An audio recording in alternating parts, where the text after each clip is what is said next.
Friedrich Wilhelm Jürgen Heinrich Gregoria Obrecht Nietzsche is seen as one of the world's preeminent philosophers, deserving of a spot on the Mount Rushmore of philosophy for his pioneering of existentialism, the conceptualization of the Übermensch, and his seminal concept, the will to power. Countless hours have been devoted to understanding his works, and nearly as many pages have been written on their analysis. His influence has transcended borders, both spatially and temporally, and there's no doubt that Nietzsche will be seen for years to come as an intellectual giant. Of course, I'm here to make these ideas more digestible, so that you can understand the depth of thought that this brilliant, wise, impeccable... You guys saw the title, you know what comes next. Part 1. The Life of Friedrich Nietzsche. Nietzsche was born on October 15th, 1844 in Rocken, Saxony, Prussia, to parents Karl and Franziska.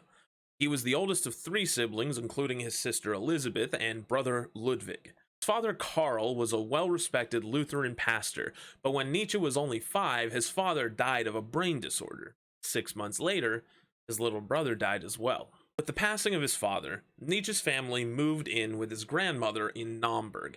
After attending private school, he was offered a scholarship to Schulpforta Monastery due to his father's work with the state.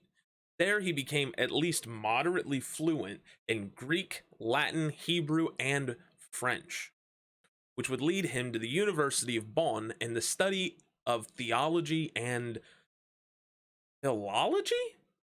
Wait, is that a typo? That's not a real word. Come on, philology? Nah, you're messing with me. Okay, so apparently philologists study language as used primarily in literature, so oops.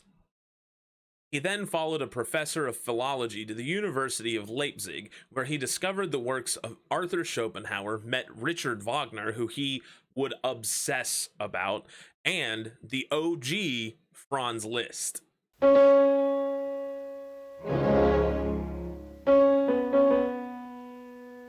He studied at Leipzig for a while before he signed up for voluntary service in the Prussian Artillery Division. While serving, No, that can't be right. No way. It says here he mounted a horse improperly and tore 2 muscles in his shoulder and was discharged. Huh. Anyway, after his service, Nietzsche began studying at Basel University in Switzerland, where he was given an honorary doctorate. Honorary. Like as in not real? He then denounced his Prussian citizenship before rejoining the Prussian military. During less than 1 year of service as a nurse's assistant, he contracted diphtheria, dysentery, and, from his visit to a local brothel, syphilis. So he, peaced out. He went back to Switzerland and began traveling across Europe. It was during this time he wrote the vast majority of what we today recognize as Nietzschean philosophy. During this time, he met Louis-André Salom, proposed twice, and was rejected both times. Actually, the first time he asked his friend to propose for him and was rejected through him. So after Salom rejected him, he began to take copious amounts of opium and self-prescribed psychoactive sedatives. Wait. Self-prescribed? He's not even a real doctor. He was a fake doctorate in fucking words. After this, he cut ties with the world and slowly lost his mind while living in Naumburg with his mommy until she died. He was then taken in by his sister, and don't worry, we will get to his sister, and lived with her until eventually he caught pneumonia, had multiple strokes, and died in 1900. Ooh. Now, I'm sure a lot of you are probably wondering why it is I'm laughing at Nietzsche's vast and varied misfortunes. Well, it's because Part 2. The Übermensch. Now, this is a term you've probably heard before, but to firmly grasp it,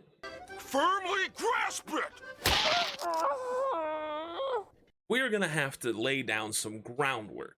So the only thing more immediately recognizable from Nietzsche than his Übermensch is his most famous quote, "God is dead." Now, that's not actually the entire quote, that's just the catchy jingle. And to understand Nietzsche and the Übermensch, we need the full thing. The full quote is, "God is dead, God remains dead, and we have killed him." That doesn't seem very different at first, but the addition of "and we have killed him" is central to the point at hand. You see, much like everyone's favorite internet father figure and lobster king, Jordan Peterson, Nietzsche believed that humanity needed a sort of metaphoric substrate. Yeah, that. Or we risk falling into true nihilism, where no one values anything and we all just wait to die.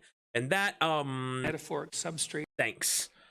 That, for thousands of years, was the concept of some kind of god. Nietzsche believed that gods were a way for humans to band together and accomplish things. They were the reason great works of music, art, and literature were crafted, and Nietzsche would argue were at the very base of our entire civilization.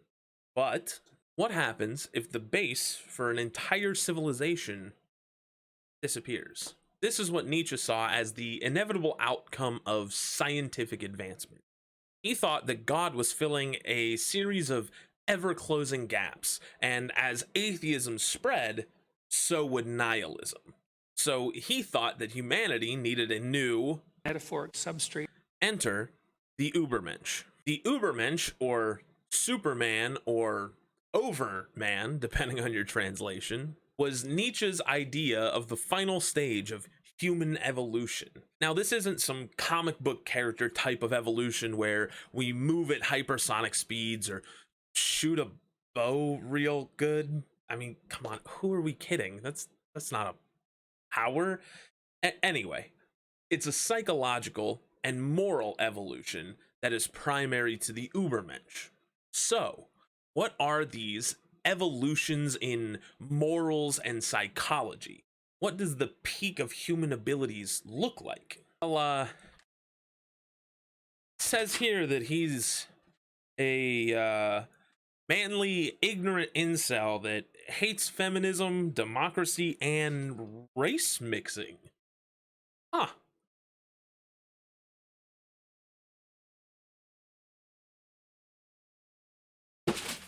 Now, I know that sounds pretty bad on the face of it, so let me hit you with some quotes from the man himself to clear up any confusion.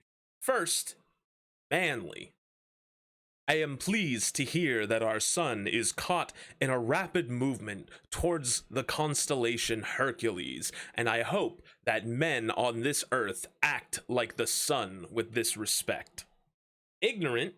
"And only on this now firm granite foundation of ignorance could scientific knowledge up to now rise up, the will to know on the foundation of a much more powerful will, the will to not know." Incel. "When we see somebody suffer, we like to exploit this opportunity to take possession of him. Those who become his benefactors and pity him, for example, do this and call the lust for this new possession that he awakens in them love." Loner. "For solitude is a virtue with us, as a sublime tendency and impulse for cleanliness, which senses how contact between one person and another in society must inevitably bring impurity with it." Hates feminism. "To grasp incorrectly the basic problem of man and woman, to deny the most profound antagonism here, and the necessity of an eternal hostile tension, perhaps in this manner to dream about equal rights, equal education, equal entitlements and duties. That's a typical sign of superficial thinking." Hates democracy. We, the ones with a different belief, we who consider the democratic movement not merely a degenerate form of political organization, but a degenerate form of humanity. That is, something that diminishes humanity, makes it mediocre and lesser of worth. Where do we have to reach out to with our hopes? And hates race mixing. The man from an age of dissolution which mixes the races all together. Such a man has an inheritance of multiple ancestry in his body that is conflicting and frequently not merely conflicting drives and standards of value which war among themselves and rarely give each other rest. Such a man of late culture and disturbed lights will typically be a weaker man. Wow, what a visionary. The reason I laughed at the notably tragic life and times of Friedrich Nietzsche is because of these traits. For example, him stating things like men need to be more like Hercules when he himself was short, weak, and sickly, or how he claimed that the Ubermensch are loners that don't need anyone else when he moved back in with his mom and then later with his sister. Now, of course, if you happen to be short, weak, sickly, or codependent, I don't think that you're dragging humanity down and preventing us from achieving the next stage of human evolution. Nietzsche does. But short, weak, sickly, codependent men aren't the only people that are holding humanity back. There is another. Part 3. Women, am I right? Nietzsche has a long and varied past with women. With his father's and brother's passings, Nietzsche was left to be cared for and surrounded by almost exclusively women. According to most scholars, Nietzsche's grandmother was very strict with the family, and seeing as they were taken in, they didn't really have a place to argue. This perception of women was likely reinforced by his time studying under nuns at the Schopfwarta monastery. He began to see women the same way your classic red pill Redditor type does, as manipulative, weak, catty, stupid possessions that need to be protected from themselves. He would take his misogyny a step further than those red pill dweebs, though, and claim that women are actually too stupid to even belong in the kitchen. Stupidity in the kitchen, woman as cook, the ghastly absence of intelligent thought in taking care of the nourishment of the family and the man of the house. Woman understands nothing about what food means, and yet she wants to be cook. These beliefs no doubt were strengthened again by his multiple rejections by Salome. She was the only woman that Nietzsche seemed to believe had broken the mold of how women were fundamentally, and she too would leave him heartbroken. Of course, instead of looking inward toward himself and improving the qualities that women around him found off-putting, Nietzsche would do what every self-respecting Meninist on 4chan would do in this situation. Write about how women are degenerates while paying them for sex. Now, it is worth stating that some scholars don't believe that Nietzsche died from syphilis contracted at a brothel. They believe that a meningioma is what caused his insanity towards the end of his life and eventual death. However, the fact that he had been to brothels isn't disputed.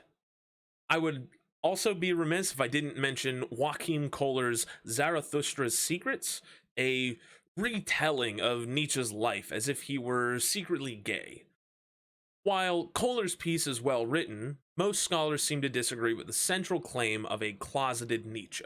Of course, even if Nietzsche was gay, that doesn't really pertain to his heavily misogynistic views. Views that would remain constant not only in his personal life, but also in his writings. So in order to fully express just how little respect Nietzsche had for women, let's have ourselves a little 2 minutes woman hate and give you guys some quotes. Listen, I had to read every one of these, so now it's your turn. You get to suffer. Isn't it the worst taste for woman to prepare like this to become scientific? So far, enlightening has fortunately been a man's business. Woe when the eternally boring in woman, she is rich in that, is allowed to venture out. In dealing with everything which women write about concerning woman, we may finally retain a healthy mistrust whether woman really wants enlightenment about herself, or is capable of wanting it. But she does not want the truth. What does a woman have to do with truth? From the very beginning, nothing is stranger, more unfavorable, or more hostile to women than truth. Her great art is the lie, her highest concern appearance and beauty. It was masculine care and consideration for woman that made the church decree, "Let a woman be silent in church." It was an advantage for women when Napoleon let the all too loquacious Madame de Stael understand, "Let woman be silent in politics." And I think that a true friend of women is the man who nowadays shouts out to them, "Let woman be silent about women." So that's pretty gross, right? Oh, I'm really happy there aren't any more of those. A man who does have profundity in his spirit and in his desires as well, together with that profundity of goodwill, capable of severity and hardness and easily confused with them, can only think about women in an oriental way. He has to grasp woman as a possession, as a property which he can lock up. They advanced in culture and in the extent of their power also became step by step stricter against women. In short, more oriental. How necessary, how logical, even how humanly desirable this was. That's something we do well to think about. In no age has the weak sex been treated with such respect on the part of men as in our time. As she thus empowers herself with new rights and strives to become master and writes the progress of women on her banners and little flags, it becomes terribly clear that the opposite is taking place. Woman is regressing. Of course, there are enough idiotic friends of women and corrupters of women among the scholarly asses of the male sex who counsel women to defeminize herself in this manner and to imitate all the foolish things which make the man in Europe and European manliness sick. People who want to bring woman down to the level of a common education, perhaps even to reading the newspapers and discussing politics. With all this fear, what creates sympathy for this dangerous and beautiful cat, woman, is that she appears to suffer more, to be more vulnerable and in need of love, and to be condemned to suffer disappointment more than any animal. The thing in woman that arouses respect and often enough fear is her nature, which is more natural than man's nature, her genuine predatory and cunning adaptability, her tiger's claws under the glove, the naivete of her egoism, her ineducable nature and inner wildness, the incomprehensibility, breadth, and roaming of her desires and virtues. Briefly put, woman is losing her shame. Let's add to that at once that she is also losing her taste. She is forgetting to be afraid of man. Almost everywhere, people ruin woman's nerves with the most sickly and most dangerous of all forms of music, our most recent German music, and make her more hysterical every day and more incapable of her first and last vocation, giving birth to strong children. Ooh, are we done? Huh? All right, I think we're done. Part 4. The will to power. The will to power is a nonsense concept that has no value to any thinking agent in this entire universe. Part 5. Oh, all right. The will to power, as our homeboy called it, is actually a reinterpretation of a concept laid out by one of his predecessors, Arthur Schopenhauer, called the will to live, which I've been slowly losing every day since I started this project. The will to live in the Schopenhauerian, Schopenhauerish?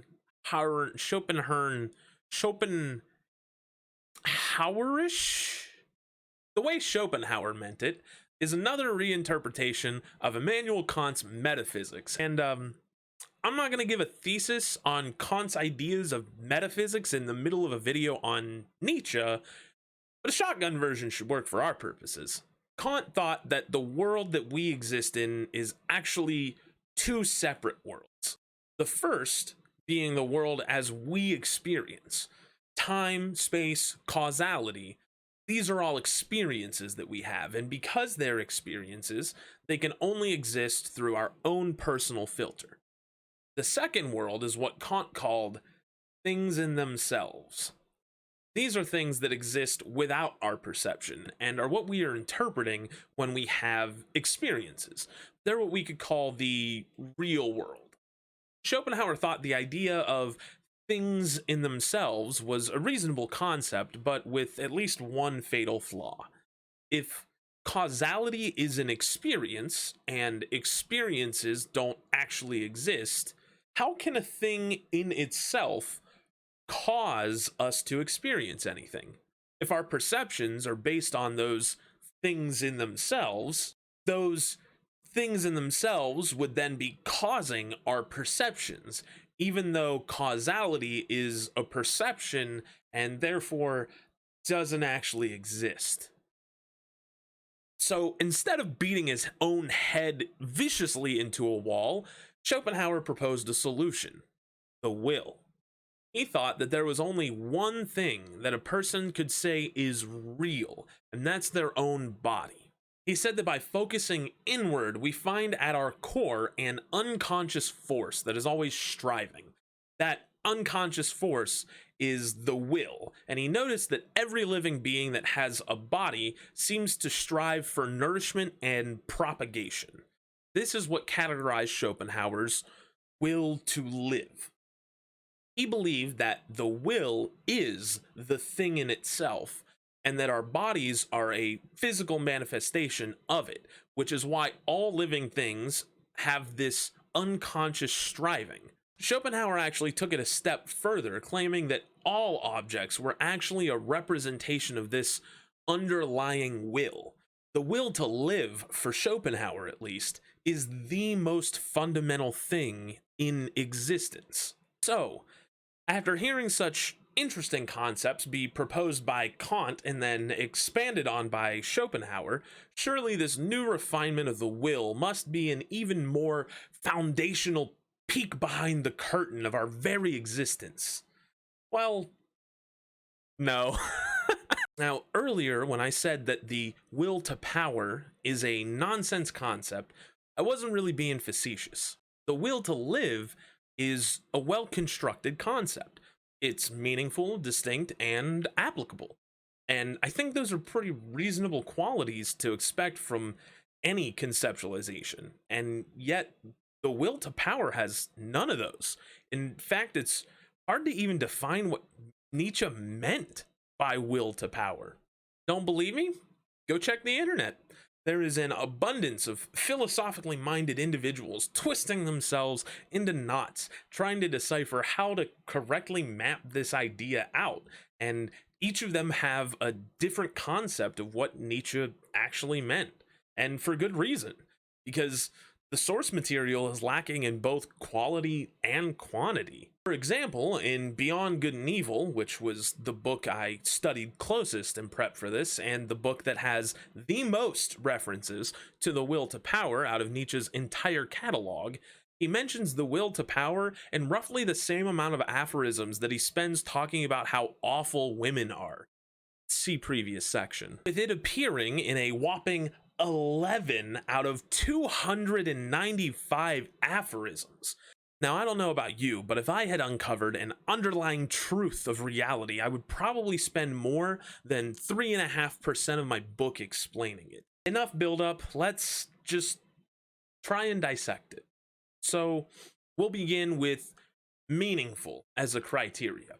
What does will to power mean?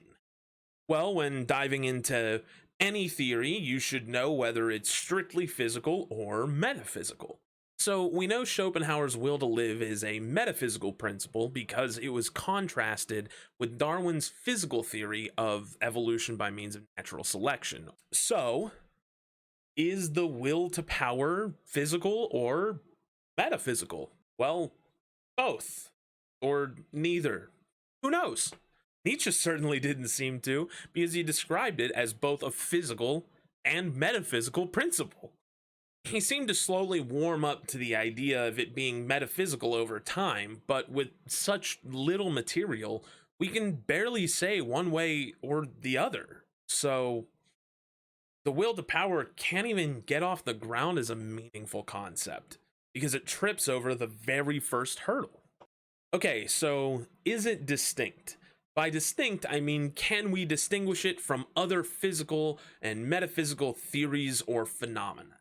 Well, the will to live and the will to power both seem to make the same claim, assuming you think the will to power is metaphysical. Both claim that their respective model is the most fundamental force underlying the universe. But aside from an unsubstantiated statement from Nietzsche claiming that the will to power supersedes the will to live, there really isn't a difference. The preferred theory basically comes down to whether you think life or power comes first. So we're 0-2. Is the will to power applicable? Can we use it as a model to understand the world around us? Well, kind of. If you look at every interaction between all things as a representation of the will to power, then you will have a sufficient explanation for why those things happened. The only issue is that that explanation is post hoc, which means that it's only possible to come to that conclusion after Tony Hawk retires from skateboarding, which means that the explanation is given after the fact, not before. For example, a person is attacked on the street. Based on the will to power, what could we expect them to do in this situation? Assumably, we would expect them to fight back against their attacker, and whoever had the stronger will would come out victorious. But instead, we see the victim doesn't fight back and lets his assailant beat him up.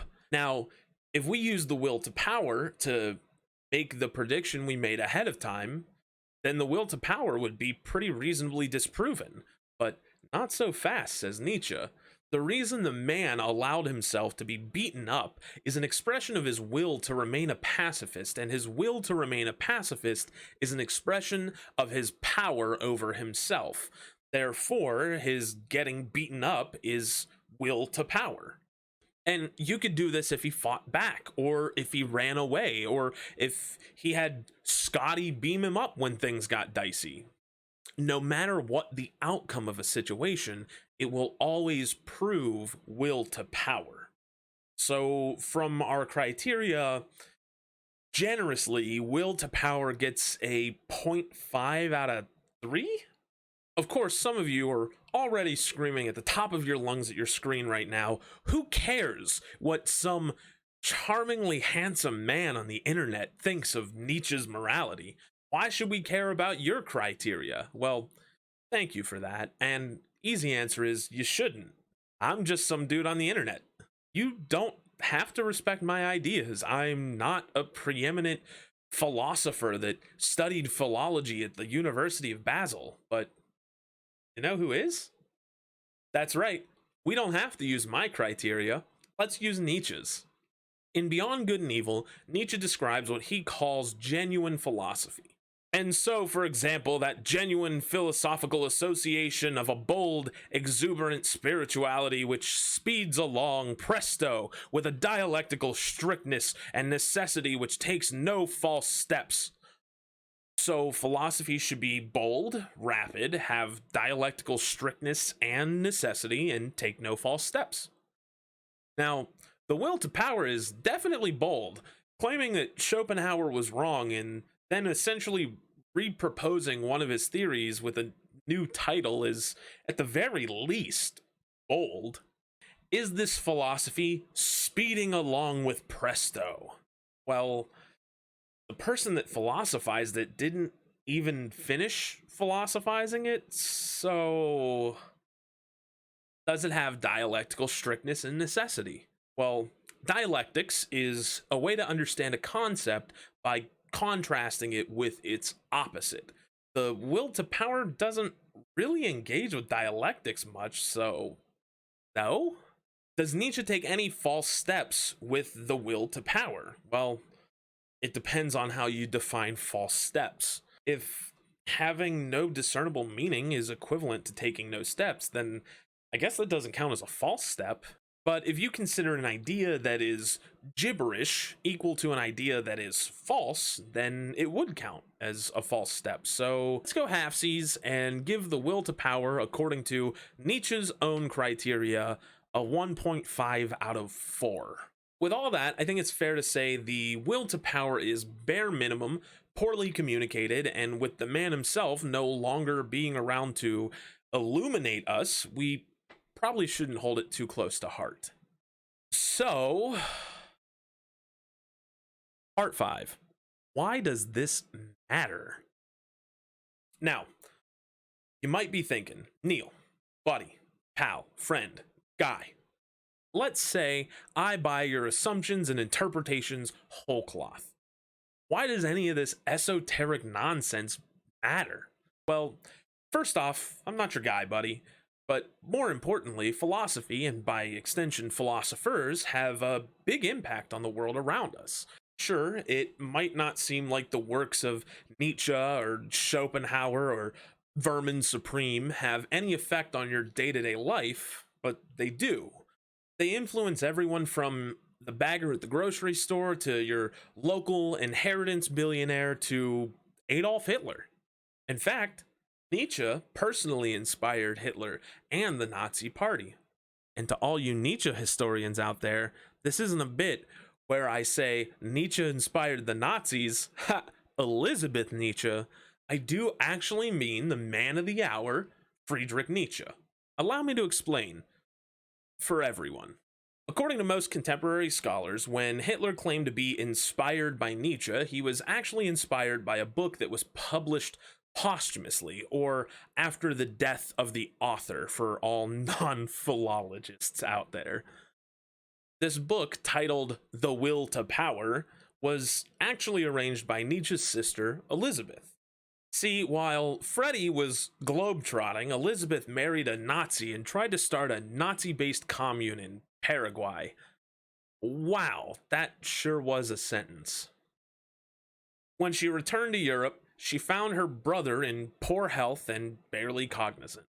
1 year after his death, she took all of his unpublished notes, kept the ones that could promote the Nazi agenda, and compiled them into a single book, The Will to Power, which would apparently inspire Hitler's rise to power. Of course, due to the political tomfoolery involved, The Will to Power, the book, not the concept, is seen as non-canonical to Nietzsche's works. That poses two very interesting questions. One, if the beliefs expressed in The Will to Power were taken from notes written by Nietzsche, but Nietzsche wasn't himself a fan of Nazi ideology, why did Nietzsche have anywhere near enough notes to publish an entire Nazi propaganda book? Two, if we assume The Will to Power is Nazi propaganda and not a fair representation of Nietzsche's political ideology, are Nietzsche's canonical works Nazi propaganda? Now, the first one is rhetorical. If an entire pro-Nazi book can be constructed from your works, you clearly said some things that were bare minimum Nazi adjacent. But question 2 is worth a look. Do the canonical works of Nietzsche sound like Nazi speak? Now, was Nietzsche a Nazi is probably a topic deserving of its own video, but I would like to point out just some of the Nazi adjacent themes that are prevalent in his canonical works. Like we spoke of before, he wasn't a fan of women, democracy, and race mixing, which I think we can all agree is at least Nazi adjacent. Even though he wasn't a nationalist himself, he did essentialize different people based solely on their nationality. He hated socialism, communism, and anarchism, and although he claimed to hate all the anti Semites in the world, he did write that Jewish morality is responsible for basically everything bad in the world. To say that the canonical works of Nietzsche could have inspired Nazi ideas, to me, isn't a stretch. I mean, the Übermensch is central to the theme of Aryan supremacy. Whether you think that I or the Nazis misunderstand Nietzsche, it seems undeniable that his writings are a direct pipeline toward fascism. And before anyone starts yelling about censorship, I don't want to ban Nietzsche's books. Not even the one that his unambiguously Nazi sister published. What I want is for us to be more careful of who we choose to deify. When we give our time and admiration to people that promote bad ideas, we lend legitimacy to those bad ideas and allow them to gain a foothold in our society. And I hope that I've done a decent job with this video outlining why we as a society should be more careful about just letting people become philologists. So this is the part of the video that if I had any patrons, they would be scrolling on screen. Quick plug for patreon.com/therealdealpolitics if you're interested. So, I don't want to just end the video on all this hate for Nietzsche because, he said a couple smart things here or there, I think, like, there's the thing about the abyss, if you look at it, it looks back, if, you fight monsters, be careful not to become a monster. That's a good one. He said, what doesn't kill you makes you stronger, which is another pretty good idea, to take your strives and use them to grow. That's a smart thing. There's a lesser known quote from Human, All Too Human, one of his books. It says, whoever does not have 2/3 of his day for himself is a slave, regardless of whether he's a statesman or like a businessman. There's more to it, a scholar, whatever. The idea is if you don't have enough free time for yourself, then you're a slave regardless of how rich you are, so that's a pretty socialist concept for someone who hated socialism, but this man was a walking set of contradictions. So okay, bye.